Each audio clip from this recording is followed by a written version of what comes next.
नमस्कार दोस्तों, मैं हूं दिनेश के वोरा। स्वागत है आपका न्यूज टाइम और एसटीएस न्यूज के इस लाइव मंच पर। दोस्तों, भारत की राजनीति में जिस किस्म का राजनीतिक उथल पुथल इस समय हो रहा है वो अनप्रेसिडेंटेड है, वो पहले कभी नहीं देखा गया है। मैंने अपने जीवन काल में, या हालांकि मैं तो आजादी के बाद पैदा हुआ था, लेकिन इन 76-77 सालों में कभी भी इस स्तर की राजनैतिक, सामाजिक और धार्मिक अस्थिरता, ये शब्द मैं जानबूझ के प्रयोग कर रहा हूं, ये अस्थिरता पहले कभी नहीं देखी गई। इतनी असुरक्षा लोगों के अंदर मैंने कभी नहीं देखी। इतना डर मैंने लोगों के अंदर इमरजेंसी में भी नहीं देखा, क्योंकि मैंने इमरजेंसी भुगती है, भोगी है। हम लोग कॉलेज करके तब बाहर निकले थे जब इमरजेंसी समाप्त हुई थी, तो हमने पूरा एक्सपीरियंस उसका लिया कि इमरजेंसी क्या होती थी।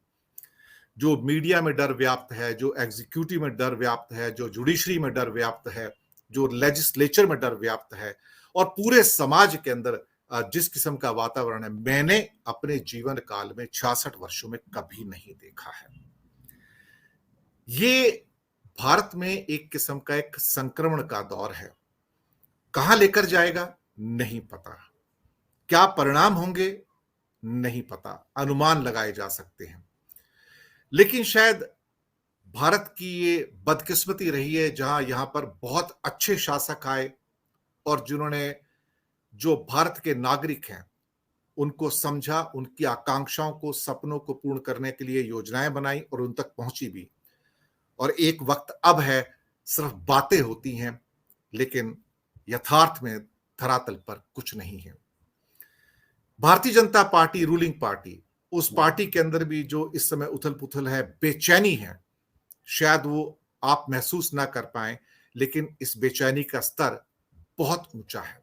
शायद हर व्यक्ति एक मौके की तलाश में है जहां वो रोष आक्रोश व्यक्त कर सके। हो सकता है अभी वक्त ना आया हो, लेकिन कर्नाटक के चुनाव उसकी पृष्ठभूमि तो बना ही देंगे।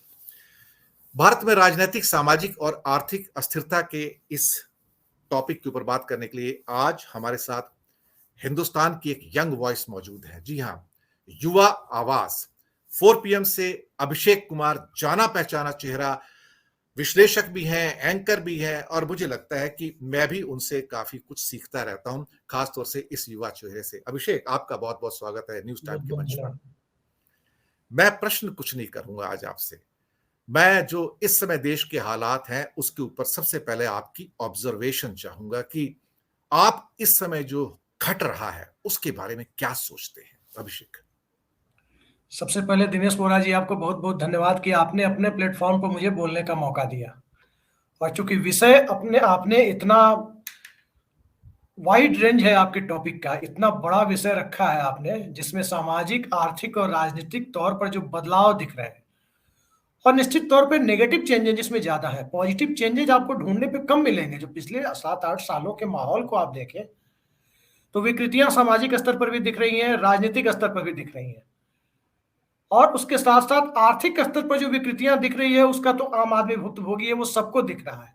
राजनीतिक सामाजिक मामले में लोगों के आंखों पे काफी हद तक आप कह सकते हैं कि पर्दा पड़ा हुआ है।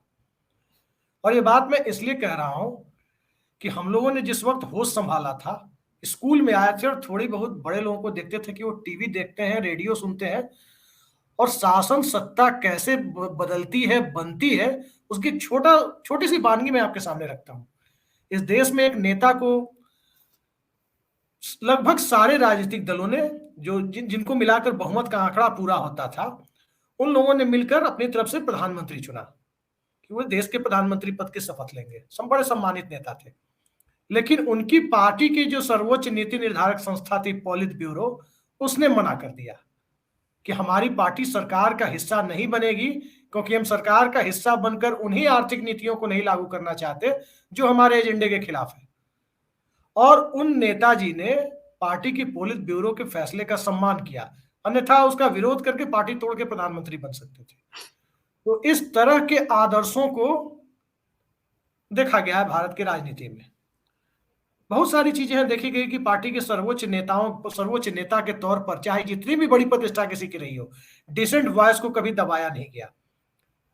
इतिहास की किताबों में यदि आप देखें, कांग्रेस पार्टी की ही बात आप करें तो त्रिपुरी अधिवेशन तक लोग चले जाते हैं कि महात्मा गांधी उस दौर में सबसे बड़े नेता थे, लेकिन महात्मा गांधी जिनके विरोध में खड़े थे वो कांग्रेस के अध्यक्ष पद का चुनाव जीतते हैं, सुभाष चंद्र बोस। एआईसीसी के शिमला अधिवेशन की तरफ लोग जाते हैं 1972 कि इंदिरा गांधी की मर्जी के खिलाफ कोई व्यक्ति सीडब्ल्यूसी का चुनाव जीतता है तो वो चंद्रशेखर है। सबसे ज्यादा वोट से चुनाव जीतते हैं। इंदिरा गांधी को भी उतने वोट नहीं मिलते हैं सीडब्ल्यूसी के इलेक्शन में। आई थिंक देवकांत बरुआ या शंकर दयाल शर्मा उसमें अध्यक्ष चुने गए थे शिमला एआईसीसी में। तिरुपति अधिवेशन की बात होती है, राजेश पायलट नरसिम्हा राव की मर्जी के खिलाफ जीत कर आते हैं। जिन्ना विवाद के दौर में देखा जाता है, संजय जोशी डिमांड करते हैं कि नहीं ये पार्टी की लाइन के खिलाफ है, इसी भारतीय जनता पार्टी में जिसकी आज सरकार है, और पार्टी के अधिकांश लोग संजय जोशी के साथ खड़े होते हैं। सर्वोच्च नेता लाल कृष्ण आडवाणी को झुकना पड़ता है अपने स्टैंड से। ये इस देश की पॉलिटिकल हिस्ट्री रही है। इनर डेमोक्रेसी की तरफ मैं इशारा कर रहा हूं कि कोई भी पॉलिटिकल पार्टी, कोई भी पॉलिटिकल आउटफिट अपने अंदर जब इनर डेमोक्रेसी नहीं चला सकता तो वो देश में डेमोक्रेसी का दावा करने का हकदार नहीं है। वो कर ही नहीं सकता जब तक आंतरिक लोकतंत्र वहां नहीं है। और मोटे तौर पर आप देखें तो सारे राजनीतिक दल एक वॉलंटरी ऑर्गेनाइजेशन है, इसमें तो कहीं कोई दो राय नहीं है। फिर वहां धड़ल्ले से किसी एक की ऑर्डर चल जाए, दो लोग मिल करके टास्क मास्टर हो और बाकी पूरी पार्टी एक ओबीडियंट सोसाइटी के हिस्से की तरह वहां मौजूद हो, तो लोकतंत्र के लिए इसे भी अच्छा नहीं माना जा सकता। तो इस पूरे घटनाक्रम को आप देखें तो लग रहा है कि बस लोकतंत्र नाम का एक जीना सा पर्दा लगा हुआ है, डेमोक्रेसी कहीं है नहीं। डेमोक्रेसी सिर्फ किताबों में है, जो संविधान की प्रस्तावना जो जगह जगह लिखी हुई है एनसीईआरटी की किताब में, संसद भवन के पास या कहीं और जहां लिखी हुई दिखती है, बस वो देखने के लिए है। आचार व्यवहार में उसका पालन नहीं हो रहा है और सामाजिक स्तर पर भी चीजों को वैसे ही तोड़ा मरोड़ा जा रहा है। भारत के पिछले 10,000 साल के इतिहास को देखें, उससे भी पहले जिनकी रिटन हिस्ट्री मौजूद नहीं है, लेकिन वर्बली लोगों के पास जो चीजें अवेलेबल है, जो दंत कथाओं के रूप में है, वहां भी आप देखिए तो रामायण काल की बात जो लोग कहते हैं, कुछ लोग माइथोलॉजी माने या सही माने, वहां भी नल, नील और सुग्रीव से लेकर तमाम को लोगों को, तमाम अलग अलग सोसाइटी के सेक्शंस को समाज में काफी हद तक बराबरी का दर्जा हासिल है। यदि अर्ली वैदिक फेज को देखें या लेटर वैदिक फेज में भी कुछ चीजें आई, कुछ चीजें दबाई गई, लेकिन इसके बावजूद इंडियन सोसाइटी एक कंपोजिट कल्चर को प्रधानता देने वाली रही, उसको मान्यता देने वाली रही है। आप मौर्य पीरियड तक आए या बाद में मुगल पीरियड की बात करें या सल्तनत काल से लेकर ब्रिटिश एरा तक की भी आप बात करें, मॉडर्न हिस्ट्री जो आजाद भारत की है उसकी भी आप बात करें, तो एक कंपोजिट कल्चर है। उस कंपोजिट कल्चर के ऊपर जिस प्रकार का कुठाराघात मौजूदा दौर में हुआ है, संभवतः इसके पहले कभी नहीं हुआ होगा। क्षेत्रीय स्तर पर कभी इतिहास की किताबों में आपने पढ़ लिया होगा, हमने भी पढ़ लिया कि शशांक नाम का कोई शासक था किसी इलाके का, उसने बोधि वृक्ष कटवा दिया। आधुनिक भारत में भी हमने देखा कि कभी बाबरी मस्जिद गिरा दी गई, कभी चरारे शरीफ की दरगाह को जला करके कुछ लोगों ने, कुछ चरमपंथियों ने राख कर दिया। लेकिन सोसाइटी को वो टर्म्स डिक्टेट करने की स्थिति में नहीं आ पाए थे। उस तरह का तबका छोटी मोटी घटनाएं कर देता था, लेकिन सोसाइटी को अपने टर्म्स के आधार पर डिक्टेट करने की स्थिति में नहीं था। आज ये स्थिति आ गई है। आज कोई भी व्हाट्सएप ग्रुप आप देखें, आप हटना चाहें लोग जोड़ देते हैं, और उसके मैसेजेस को आप देखें तो आपको समझ में आ जाएगा कि सोसाइटी को किस तरह से एक फेनेटिक सोसाइटी में, एक बदला लेने की भावना से ग्रसित सोसाइटी में तब्दील किया जा रहा है। और चूंकि डेमोक्रेसी में सॉल्यूशन हमेशा राजनीतिक ही होता है, प्रॉब्लम भले राजनीति पैदा करे या समाज पैदा करे, सॉल्यूशन राजनीतिक ही होता है, पॉलिटिकल ही होता है। तो राजनीतिक नेतृत्व की इच्छा शक्ति समस्या समाप्त करने की तरफ तो नहीं दिखाई दे रही, समस्या को बनाए रखने और बढ़ाने की तरफ जरूर दिखाई दे रही है। पहला कमेंट मेरा यही है। अब बाकी आप आगे सवाल करें तो। दो चीजें हैं, लेवल ऑफ विंडिक्टिवनेस भी है जी, लेवल ऑफ हेट्रेड भी है। दोनों चीजें हैं। और इस विंडिक्टिवनेस और हेट्रेड यानी कि दमन चक्र और जो घृणा का जो दौर है, इस पे लोगों के सामने एक और रास्ता होता है कि लोग देश छोड़कर चले जाए। 7,70,000 छात्र देश छोड़कर चले गए पिछले साल। रिकॉर्ड इतिहास में कभी इतने छात्र बाहर नहीं गए। शायद भारत में विश्वास नहीं है और ये वापस नहीं आएंगे अधिकतर। तो 1 लाख से ऊपर जो सूचना डोमेन्स में नहीं है, मैं बताता हूं, डोमेन एक्सपर्ट चले गए। इसमें टेक्नोलॉजिस्ट हैं, मेडिसिन एक्सपर्ट्स हैं, मैनेजमेंट एक्सपर्ट्स हैं, उनको गोल्डन वीजा मिले या पीआरशिप मिली या सिटीजनशिप मिली, छोड़ के चले गए। 2,25,000 लोगों ने भारत की नागरिकता पिछले साल छोड़ दी। 8,000 से ज्यादा अरबपति देश छोड़कर पिछले साल चले गए। 50,000 से ज्यादा पिछले 7-8 साल में चले गए।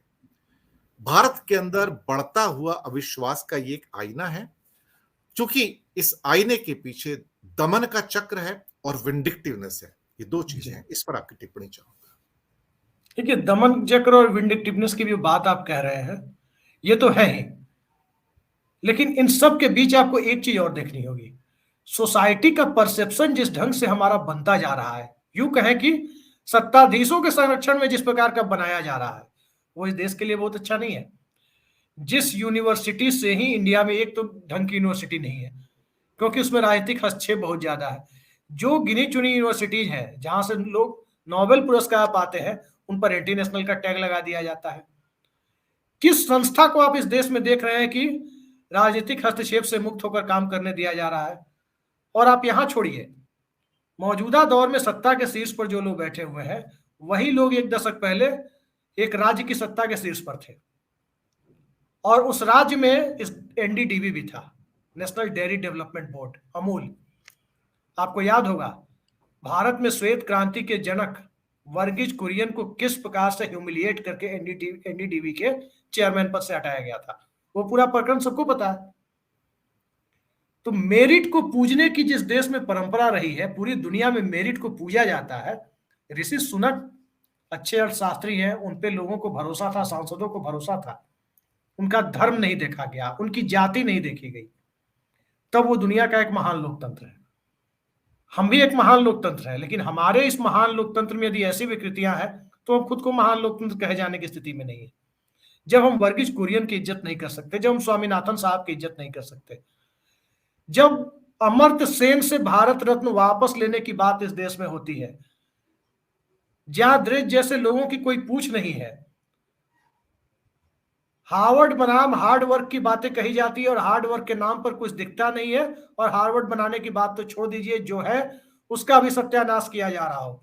तो आप बताइए, जहां आर्थिक सुरक्षा नहीं हो, असंगठित क्षेत्र टूट चुका हो, रेड टेपिज्म बहुत ज्यादा हो, फिर उस देश में ना तो स्टूडेंट बचेंगे और ना ही आपको कोई इंटरप्रेन्योर बचेगा, और ना ही सोसाइटी के दूसरे सेक्शन के लोग जिनको अपने टैलेंट पे भरोसा हो, अपनी मेधा के बूते वो कुछ कर गुजरना चाहते हो, वो यहां टिकना चाहेंगे। कौन टिकेगा ऐसे माहौल में? सामाजिक शांति कहीं नहीं दिख रही है, कहीं लिंचिंग का जोर है तो कहीं मंदिर मस्जिद का जोर है। आजकल देखिए 2 दिनों में क्या हुआ है संभाजी नगर और जलगांव में, ये तो सब देख रहे हैं ना। महात्मा गांधी के ऊपर बोल करके लोग सांसद का टिकट पा जा रहे हैं, उनके बारे में अपशब्द बोलकर, हेमंत करकरे जो आतंकवादियों की गोली का शिकार हो गए, उनको अपशब्द बोलकर लोग सांसद बन जा रहे हैं। तो फिर इस देश में रहना कौन चाहेगा साहब? जी जी, बात आपने सही कही, पर भारत में विपक्ष की जो लचर भूमिका है उसका बहुत बड़ा हाथ रहा है। पर अब ऐसा लगता है कि विपक्ष थोड़ा थोड़ा जागना शुरू हो रहा है। मैंने केजरीवाल को इतने एग्रेसिव मूड में कभी नहीं देखा। जिस ढंग का उन्होंने अटैक किया है, एक किस्म से वो प्रतिदिन कह रहे हैं पिछले 10 दिन से कि अनपढ़ प्रधानमंत्री, कम पढ़ा लिखा, एक शब्द अनपढ़ नहीं कह रहे हैं, मतलब वही है उनका वहां पर जी। और जिस ढंग से भ्रष्टाचारी उनको कह रहे हैं कि अडानी ही मोदी है, मोदी ही अडानी है, और सरकार जिस प्रकार से एक उद्योगपति को खुलेआम बचाना चाहती है, तो उसकी जो इंटेग्रिटी है उसके ऊपर तो शक आता ही है। हालांकि इसके बाद मेरे पास राहुल के बारे में भी सवाल है, गडकरी साहब के बारे में सवाल है, लेकिन इससे पहले मैं इस सवाल का उत्तर चाहूंगा कि केजरीवाल का मन क्यों बदला है? अब वो कांग्रेस का विरोध करते नजर नहीं आते हैं, अब शायद उन्हें लगता है कि उनका अपना अस्तित्व खतरे में है, या हो सकता है विपक्ष के सभी दलों को लगता है कि उनका अपना अस्तित्व खतरे में है, तो शायद इसलिए एक साथ आ रहे हैं। और आज एक बात और कही कि ईडी और सीबीआई के डर से विपक्ष एक साथ नहीं हो रहा है, ईडी और सीबीआई के डर से भारतीय जनता पार्टी के लोग जो अभी अंदर हैं, उसके अंदर जो दूसरे हो सकते थे, वो बीजेपी में जा रहे हैं। कल को दूसरी सरकार आएगी तो उन सारे भ्रष्टाचारियों को ढूंढने में आसानी होगी। सारे भ्रष्टाचारी एक ही दल में हैं जो अंडर फोर्स आए हैं, जिसको कहते हैं कनपटी के ऊपर बंदूक रख के, जो शब्द यूज करते हैं आजकल केजरीवाल। इसके ऊपर आपकी टिप्पणी चाहूंगा। देखिए, अब चूंकि अरविंद केजरीवाल से आपने बात शुरू की है, तो एक बात मैं कहना चाहूंगा, हो सकता है बहुत लोगों को मेरी बात ठीक ना लगे। हम इंडियन पॉलिटिक्स के पोस्ट आइडियोलॉजिकल एरा में जी रहे हैं, उत्तर विचारधारा काल में। और उस उत्तर विचारधारा काल का कोई पहला प्रोडक्ट है इस देश में तो आम आदमी पार्टी। राष्ट्रीय स्तर पर दिखाई देती है आम आदमी पार्टी, क्षेत्रीय स्तर पर पार्टियां रही है, लेकिन चूंकि वो एक से ज्यादा राज्यों में अब सत्ता में है, तो हम कह सकते हैं कि राष्ट्रीय स्तर पर वो पार्टी दिखाई दे रही है। तो जब हम उत्तर विचारधारा काल में पोस्ट आइडियोलॉजिकल एरा में जी रहे हैं, तो उस परिस्थिति में इस तरह की विकृतियां स्वाभाविक है कि राजनीति में कभी कोई अपनी सुविधा के हिसाब से कोई लाइन लेगा और अपनी सुविधा के हिसाब से कहीं अपनी लाइन चुप कर लेगा, चुप हो जाएगा वो। आप देखिए 370 के मुद्दे पर कश्मीर को दिल्ली में, केंद्र शासित प्रदेश है दिल्ली, उसकी अपनी विधानसभा है, उसको लेकर अरविंद केजरीवाल लगातार विरोध करते हैं। लेकिन 5 अगस्त 2019 के बाद जब कश्मीर को डाउनग्रेड कर यूटी बनाने का फैसला होता है, तो विपक्ष की जो पार्टी संसद में खड़ी नजर आती है सरकार के साथ, आम आदमी पार्टी होती है। आप सोच सकते हैं मौजूदा दौर में आम आदमी पार्टी का जो रुख बदला हुआ आपको दिखाई दे रहा है, इसके दो कारण हैं। एक, आम आदमी पार्टी के अमित शाह, आप कह सकते हैं नंबर 2 वाली भूमिका को सिर्फ अगर कंसीडर करें तो मनीष सिसोदिया, वो अभी सलाखों के पीछे है। दूसरा, दिल्ली एमसीडी में जितनी बड़ी कामयाबी की उम्मीद थी, उतनी बड़ी कामयाबी आम आदमी पार्टी को नहीं मिली। पिछले 2 विधानसभा चुनाव के नतीजों को यदि देखें, या जितने बड़े उनके वादे थे, उसके अनुपात में आप देखें तो बहुत छोटी कामयाबी, उन्हें साधारण बहुमत हासिल हुआ। और ये कैसे हुआ? क्योंकि जिस वोटर के सेक्शन को उन्होंने अपने पास लाया था, जिसमें माइनॉरिटी एक बहुत बड़ा वोटर था जो भारतीय जनता पार्टी के खिलाफ खड़ा दिख रहा था, उसकी टिल्टिंग दोबारा कांग्रेस की तरफ शुरू हो गई।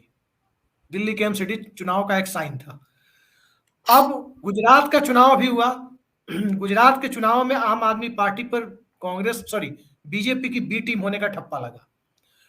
अब इन दोनों चीजों को आप क्लब करके देखें तो ना चाहते हुए भी कांग्रेस या विपक्ष के साथ खड़े होना आम आदमी पार्टी को अपने पॉलिटिकल सर्वाइवल के लिए उनकी राजनीतिक मजबूरी बनती जा रही है। तो ऐसी पार्टियां आज के दौर में आप कह सकते हैं कि अपनी सुविधा के हिसाब से निर्णय लेती है। वैसे तो सारे राजनीतिक दल अपनी सुविधा के हिसाब से निर्णय लेते हैं, लेकिन खासकर वो दल जिनकी कोई आइडियोलॉजिकल क्लैरिटी नहीं है, वो इस तरह की चीजों में ज्यादा लिप्त रहते हैं। तो ये हो गई आम आदमी पार्टी की बात। दूसरी बात आप कांग्रेस की शायद कर रहे थे। मैं, 2 इशू है, राहुल का और गडकरी साहब का जो स्टेटमेंट आते हैं बीच बीच में, जहां उनका मन उचट जाता है राजनीति से और वो कुछ संकेत देते हैं, पर बहुत बार संकेत देने के बावजूद भी, पहले गडकरी को ले लेते हैं जी। वो ऐसा लगता है कि कोई एक्शन नहीं ले रहे हैं, एक्ट नहीं कर रहे हैं। मुझे ये बात थोड़ी सी दुखी करती है कि अगर आप कह रहे हो तो फिर एक्ट करो। और दुनिया एक्शन को ज्यादा मानती है। जैसे कि गडकरी साहब की जो सड़कें हैं वो ज्यादा बोलती हैं, उनका कहना कम बोलता है। कि जो हाईवे बनाए हैं, सबको पता है गडकरी हाईवे मिनिस्टर, तो हाँ गडकरी ने सड़क बनाई है, सड़कें बोलती हैं, एक्शन बोलते हैं। तो मैं चाहता हूं कि गडकरी साहब के एक्शन बोलें, ना कि कथन बोलें। इस पर पहले टिप्पणी लेते हैं। देखिए सर, इसमें आरएसएस और बीजेपी का जो ऑर्गेनाइजेशनल स्ट्रक्चर है, जो आइडियोलॉजी है, उससे बगावत करने वाले नेता को, चाहे वो कितना भी अच्छा नेता रहा हो, जनता में उस स्तर की स्वीकारोक्ति नहीं मिलती है जिस तरह से दूसरे दलों से बगावत करने वाले नेताओं को मिल जाती है। और इसके पीछे कारण है, जैसे कोई स्टूडेंट एग्जाम में 100 नंबर के पेपर में यदि 100 नंबर अटेम्प्ट करने की कोशिश करता है, भले ही उसके मार्क्स कम आ जाए, लेकिन उसके पास ओवरऑल नॉलेज ठीक ठाक होती है, तभी वो 100 में 100 की कोशिश करता है। आरएसएस और बीजेपी, आरएसएस की नर्सरी से निकली हुई बीजेपी को आप देखें, ये हमेशा हर